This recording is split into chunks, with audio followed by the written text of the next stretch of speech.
لؤلؤة المغرب بامتياز، محبوبة المغاربة جميعا. حسناء من عامة الشعب سلبت قلب مليكهم وغيرت قوانين القصر الملكي للأبد. لم تكن أبدا زوجة ملك عادية، زلزلت المغرب والقصر وشغل اختفاؤها العالم أجمع. لالا سلمى، من هي؟ هل حقا هي يهودية؟ لماذا طلقها الملك المغربي؟ وكيف قتلتها لالا حسناء؟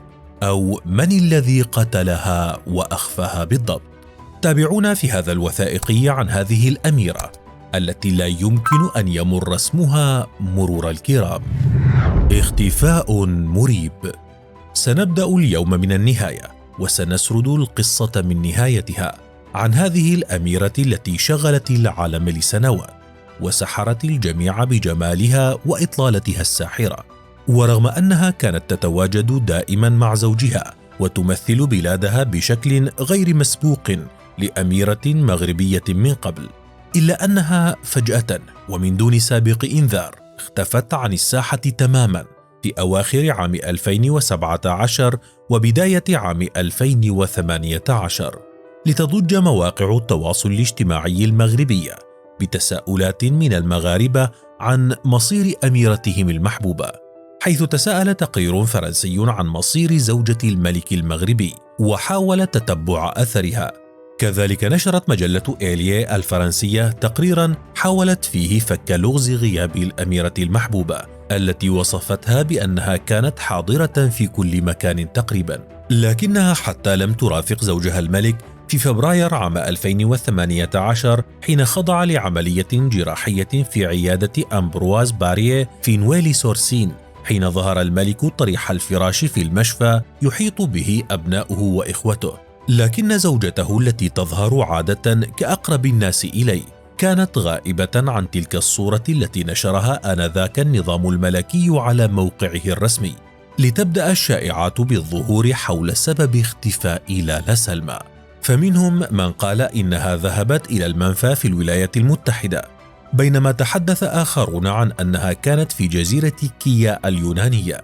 وفي مارس عام 2018 باتت الشائعات تتحدث عن هروب الأميرة من المغرب، وحين زادت الشائعات من حدتها وسط سكون مطبق من القصر الملكي، أعلن محامي الزوجين الملكيين مي إريك دوبوند موريتي أن موكليه قد تطلقا. وبدل أن يحتفل الزوجان بمرور 16 عاما على زواجهما في ذلك العام، أعلن انهيار الزواج الملكي والطلاق. ولم تظهر لالا سلمى بعد ذلك أبدا، ولم تهدأ الشائعات أيضا التي وصلت حد وجود شبهة قتل اتهمت فيها أخت الملك المغربي محمد السادس لالا حسناء، المعروفة برغبتها بالاستحواذ على السلطة داخل القصر المغربي. فما هي تفاصيل هذه الرواية؟ هل قتلتها لالا حسناء؟ شكوك كبيرة في أن لالا سلمى قد تم قتلها ظهرت إلى العلن، حيث تكهن موقع الجزائر بأن الملك المغربي محمد السادس هو من قتل طليقته الأميرة. وبحسب الموقع فإن القضية وصلت إلى المحافل الدولية بعد استجواب الأمين العام للأمم المتحدة أنطونيو غوتيريز بشأن مصير الأميرة المغربية المفقودة، التي رجح الموقع أن تكون قد قتلت لمعرفتها بأسرار كبيرة عن الملك والقصر الملكي يخشى المخزن خروجها للعلن بعد الطلاق وخروج الأميرة من القصر. النظرية الثانية التي أوردها موقع الواقع المغربي ومواقع مغربية أخرى تتحدث عن أن الأميرة لالا سلمى كانت ضحية طعنة قاتلة من لالا حسناء بعد مشادة كلامية بينهما، وأن دخول الملك محمد السادس إلى المشفى والذي تزامن مع اختفاء الأميرة كان بسبب مشاجرة في القصر الملكي بين الأميرتين أدت إلى مقتل الأميرة لالا سلمى وإصابة الملك محمد السادس.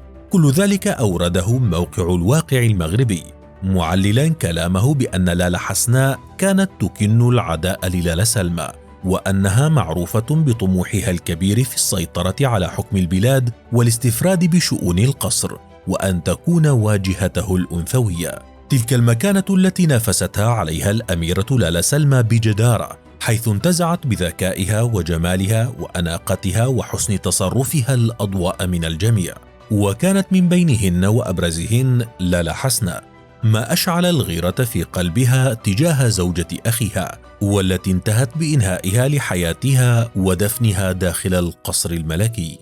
وهكذا تعددت الروايات حول هذه الأميرة التي سرقت الأضواء بحضورها وبغيابها، وتركت جميع الأبواب والاحتمالات مفتوحة أمام الجميع، وذلك في ظل سكوت تام من القصر المغربي والأميرة نفسها، التي لم يصدر عنها أي تصريح أو ظهور علني. وحتى الأخبار الرسمية مثل خبر احتفالها مؤخرا بعيد ميلادها لم يرفق بصور تؤكده، حتى بات اللقب الأشهر لهذه الأميرة الأميرة الشبح. لكن ما هي قصتها من البداية؟ وكيف سلبت عقل الملك المغربي وغيرت قوانين الزواج الملكي كليا؟ أنثى متكاملة. ولدت سلمى في 10 من مايو عام 1978 بمدينة فاس لأب ينتمي لعائلة بناني.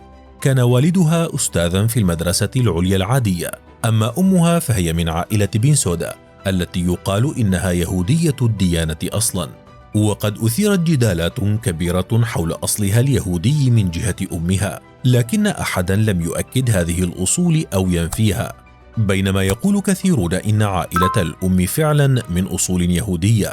وقد توفيت أمها بعد 3 سنوات من ولادتها بسبب مرض السرطان، لتعيش سلمى يتيمة في بيت جدها، وهو عبارة عن شقة صغيرة بحي القبيبات الشعبي في الرباط.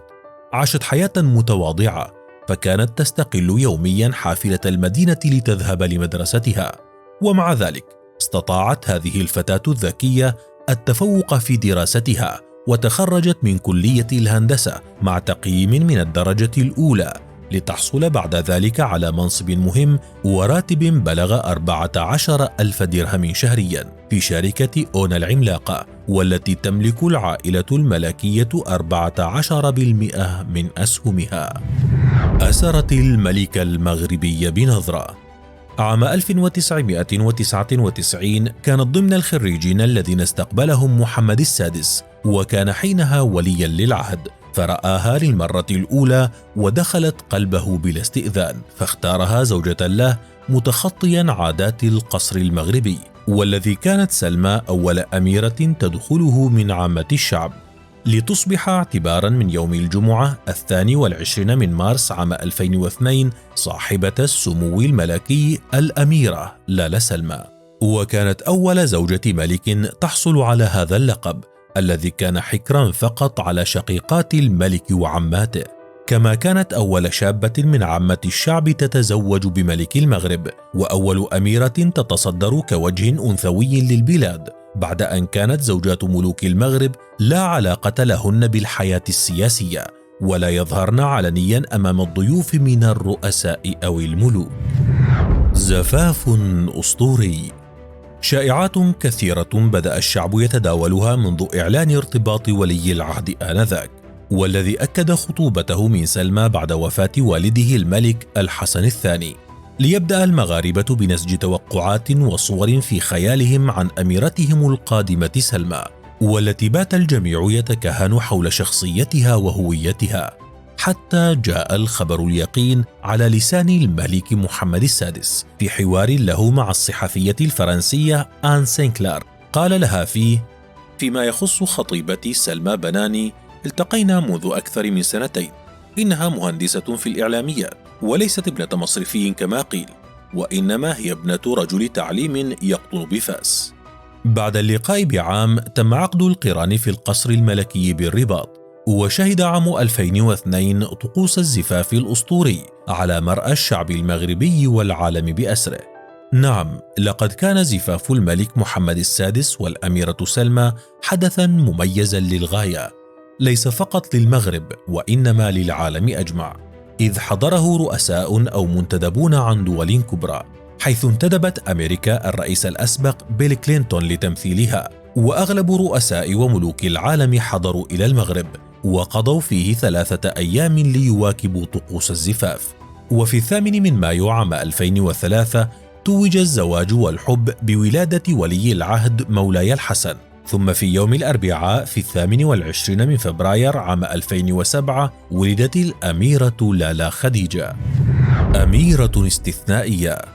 رغم أن جذورها شعبية وأنها عاشت حياة بسيطة ولم تعتد حياة الملوك، إلا أن لالا سلمى استطاعت بذكائها ونباهتها أن تكون على قدر المسؤولية التي ألقيت على عاتقها كزوجة ملك بحجم ملك المغرب، بل والأكثر من ذلك أنها كانت ضمن أفضل السيدات العرب الأوائل اللاتي ذاع صيتهن عالميا، فدخلت القصر المغربي من أوسع أبوابه، وكانت تتمتع بامتياز سفيرة الحداثة المغربية، وحملت على عاتقها تقديم المغرب بأبهى صورة، وكانت نعم النموذج لنساء المغرب، ولم تغفل في المقابل مهامها كزوجة وراعية منزل، إذ حرصت على تمضية وقتها في دار السلام في الرباط، وعرفت باعتنائها ببيتها الذي تعهدته بالرعاية، كما عملت على تربية ولديها الأمير مولاي الحسن وشقيقته الأميرة لالا خديجة، كما عرفت أيضا بعشقها لأجواء البيت الهادئة، وكانت تفضل من حين إلى آخر قضاء الوقت في الطبيعة. ورغم أنها كانت السيدة الأولى لدولة بحجم المملكة المغربية، إلا أنها عرفت بتواضعها الكبير، واستمرت بزيارة جدتها وأختها في مقر سكنهما دون التقيد بقواعد البروتوكول الرسمي، حتى أن المقربين منها كانوا يصفونها بالمفعمة بالثقة والمتعلقة بالتقاليد. وجه رائع للمغرب لن يتكرر. بعيدا عن أخلاقها الرفيعة وذكائها وحكمتها في التعامل مع الأمور، كانت أناقتها وجمالها لافتين بشكل رهيب، إذ عرفت الأميرة لالا سلمى بحسن اختيارها لملابسها، وكانت تفضل تصميمات شانيل الفرنسية وفساتين فالنتينو وكريستيان لاكرو فيما يخص لباس السهرات والمناسبات، وموازاة مع ذلك كانت تحرص على الظهور بالقفطان المغربي الذي تحب ارتداءه وتتألق بالظهور فيه، وقد حضرت فيه حفل زواج الأمير ويليام وكيت ميدلتون، واختيرت ضمن أرقى وأجمل الإطلالات في ذلك الحفل الذي حضرته نساء من كافة بلدان العالم. لعل البصمة الكبرى التي يذكرها المغاربة عموما والمغربيات خصوصا للالا سلمى محاربتها لمرض السرطان، وربما حرصت على ذلك لأنها فقدت والدتها وهي طفلة بسبب هذا المرض، وقد أسست وترأست جمعية لالا سلمى لمحاربة السرطان. أيضا حققت سلمى مكاسب كبيرة للمرأة المغربية من خلال عدة قرارات وقوانين، منها تخصيص لائحة وطنية متوافق حولها سياسيا لفائدة النساء المغربيات وتقوية حضورهن في المؤسسة التشريعية المغربية، كما دعمت الحضور السياسي للنساء في المغرب حتى بلغ عدد الوزيرات في الحكومة المغربية وقتها 7 وزيرات. فما رأيك بهذه الأميرة؟ وأي السيناريوهات تعتقد أنه الأصح في مسألة اختفائها؟